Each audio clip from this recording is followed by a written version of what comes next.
समाधी आहे. गुरु गोविंद सिंग यांनी पावन झालेली भूमी म्हणजेच नांदेड येथे मी बोलत आहे.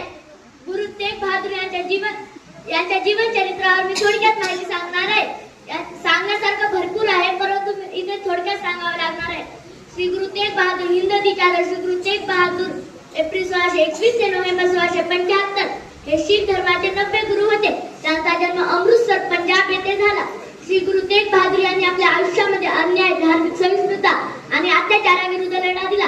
म्हणूनच त्यांना हिंद दिचार या नावाने गौरविले जाते.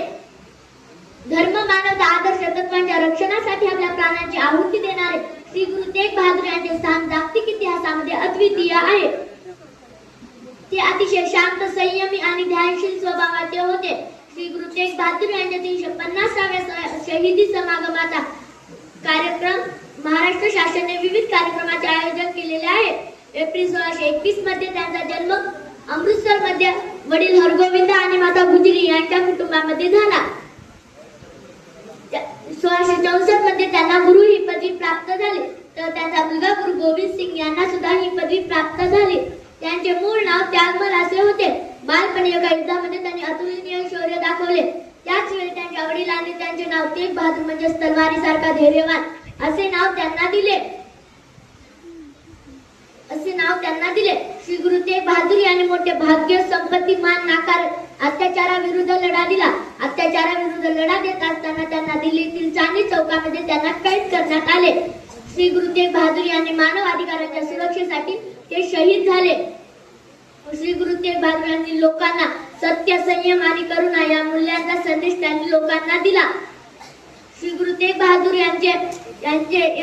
त्यांनी देशाला साधे आणि गहन तत्वज्ञान प्राप्त करून दिले. त्यांचे एकूण 57 शब्दगीते आणि 57 श्लोक उपदेश पदेवर रचले आहेत. त्यांच्या संपूर्ण रचना गुरु ग्रंथ साहिबच्या शेवटच्या भागामध्ये आहेत.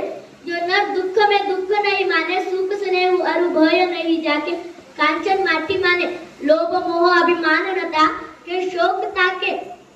जो नर दुःख में दुःख नहीं माने म्हणजे जो मनुष्य दुःखात असला तरी दुःखी नाही होत, तो सुखात असला तरी अहंकार करत नाही.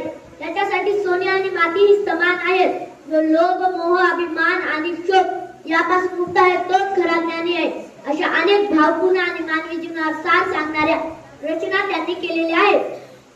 धन्यवाद. जो बोले सो निहाल. सत श्री अकाल. बोले सो निहाल. सत श्री अकाल. धन्यवाद.